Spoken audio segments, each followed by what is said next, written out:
రాష్ట్ర సర్వతోముఖాభివృద్ధికి కృషి చేసింది తన తండ్రి ఎన్టీఆర్ అని ఆయన పేరు చెప్పుకుని అన్ని పార్టీలు ప్రచారం చేసుకుంటున్నాయని టీడీపీ నాయకుడు నందమూరి బాలకృష్ణ ఆరోపించారు.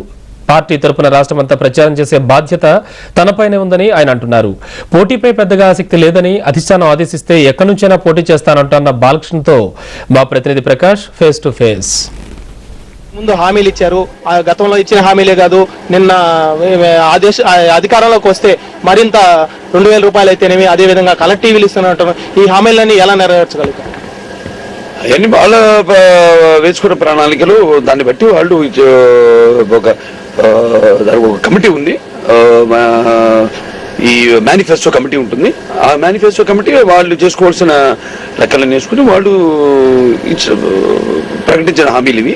తెలుగుదేశం పథకాన్ని గతంలో 2 రూపాయల కిలో బియ్యం అనేది రామారావు గారి పథకం అంటారు, దాన్ని వాళ్ళు కాపీ కొట్టారు కదా, దానిపైన మీరేమో ప్రతిదీ ఏముందని అన్ని ఏ పార్టీ చెప్పుకుంటుంది, అందరూ అన్ని పార్టీలు ఎన్టీ రామారావు పేరు చెప్పుకుంటున్నారు. ఇవాళ అదేవిధంగా టికెట్ల కోసం మీరు అదేవిధంగా జూనియర్ ఎన్టీఆర్ కూడా ఒత్తిడి తెచ్చే అవకాశాలు ఉన్నాయని కూడా వార్తలు వస్తున్నాయి, దానిపైన మీరేమో లేదండి.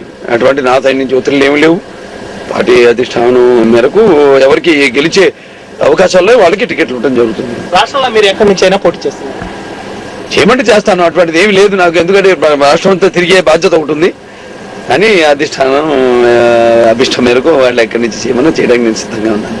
ఈ రోజు మహిళా అంతర్జాతీయ దినోత్సవం జరుగుతుంది. అదేవిధంగా మహిళలకు ఎలాంటి సందేశాన్ని ఉన్నారు ఈ రోజు మహిళల అంతర్జాతీయ దినోత్సవం సందర్భంగా మీరు చెప్పదలుచుకున్నారు? మహిళలు వాళ్ళు ఆది పరాశక్తులు.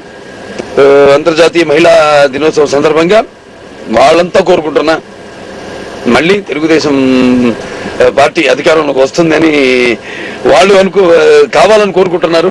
వాళ్ళ కోరిక మేరకు తెలుగుదేశం పార్టీ మళ్ళీ అధికారంలోకి వస్తుంది. ఇంకో శుభ సందర్భంగా అది 33% మహిళా రిజర్వేషన్ ఏమన్నా 33% చట్టసభల్లో ఉంది కదా మొత్తం. అలాగే మొదట్లోనే అసలు తెలుగుదేశం అది ఇంతవరకు అమలు కాలేదు. అది ప్రభుత్వాలు మారుతున్నాయి.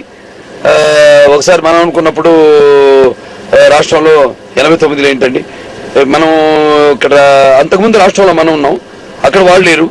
తర్వాత మళ్ళీ కాంగ్రెస్ ప్రభుత్వం వచ్చింది కేంద్రంలో, ఇక్కడ మన రాష్ట్రంలో తెలుగుదేశం ఓడిపోవడం.